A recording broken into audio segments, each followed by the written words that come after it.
Hello everyone, this is Phantom Rider here, and today I have yet another Rocket X reader fanfiction.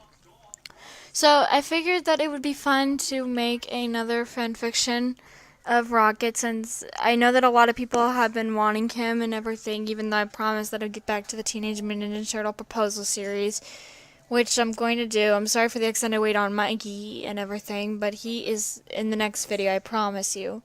But anyway, guys, the next, what I should be saying is, bleh, sorry, is that this title of this story is called Food, and it hints at the reader having a bit of an eating disorder where she refuses to eat very much, and so Rocker confronts her and everything like that. So let's get started. You awoke in your bed, and emptiness filled you deep inside your gut. You sighed and got up from your bed, not even ready to start the day. You brushed your hair and changed into some new clothes, and took one last look at yourself in the mirror. Today is a new day, you said to yourself quietly. Just that moment, a loud bang was heard outside your door. You know only one person who ever knocked like that. Yes, Rocket? Quill said to come get you for breakfast. Now hurry up, he said before his footsteps off the door and faded away. Maybe it was because you loved to punish yourself, but he couldn't help but fall deeply in love with the one and only Rocket Raccoon. He was funny, smart, and a real sweetheart when he put his mind to it.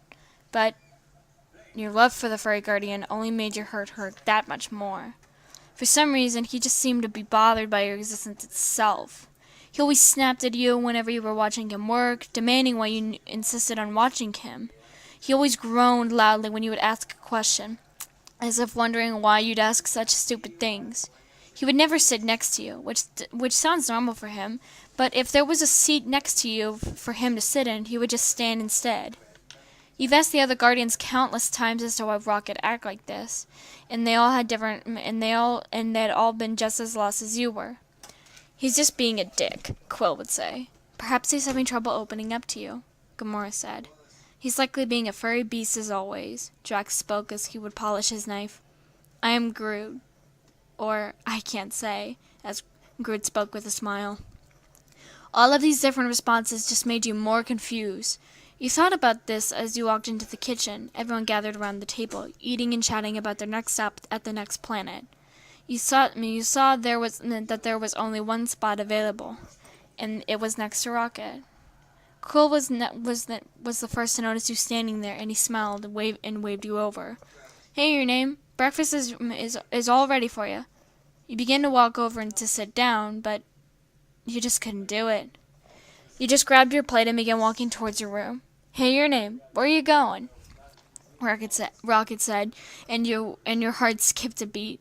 You turned your head and looked around. You turned your head around and looked at them, all looking at you. You couldn't trust your voice, so you pointed to your room. Are you sure your name? It'd be nice to have you here with us, Gamora said with a smile. Yeah, I agree. Come over here, Quill said.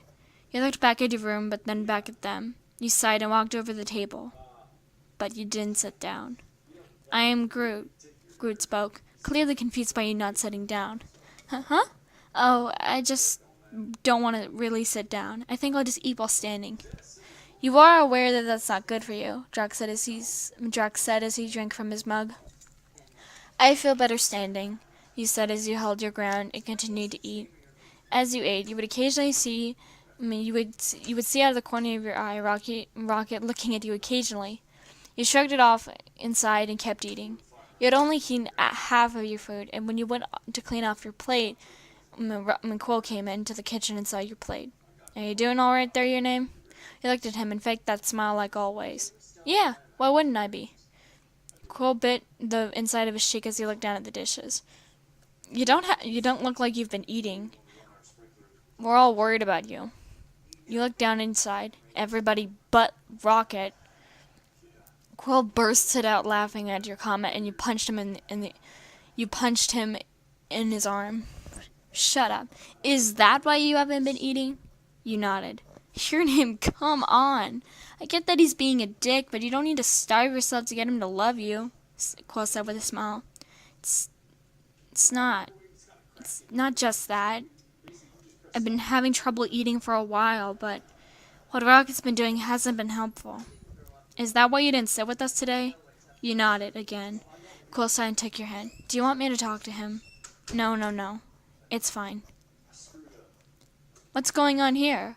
A voice knocked you both back to reality as you looked at the entrance into the kitchen, only to see Rocket standing there, leaning against the doorframe.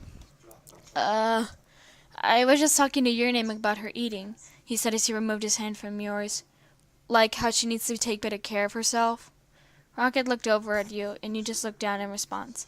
I gotta go take the ship off autopilot. Quill then retreated out of the room and down into the pilot room. Quill looked back at you and sighed. He then walked over to you and you took a small step back. Look. I guess I should probably say sorry. Maybe I've been a bit too harsh on you, and I'm sorry. No, it's fine. I don't blame you in the slightest. If anything, I understand why you did it. I'm not really the prize girl in the first place, he said as you kneeled down to look him in the eye. Rocket cupped the side of your face. No, you're a perfectly great girl. You deal with my crap and insist on being my friend even though I told you I didn't want to. There's nothing wrong with you, he said. After a few minutes of taking you in, he said, you thrusted yourself into his arms. Thank you, Rocket. That means so much coming from you. Rocket was a little shocked at first, but smiled and gave you a hug back. Eventually, you both pulled away, and Rocket spoke with a laugh. Why don't we get you something to eat? You nodded eagerly, and he and you began cooking a meal just for you two. The end.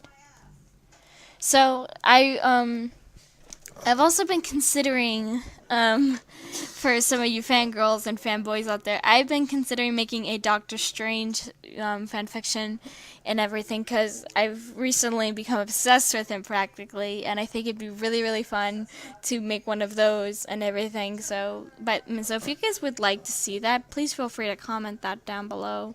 Anyway, guys, this is Phantom Rider here, and I'll be seeing you all very soon. Bye-bye.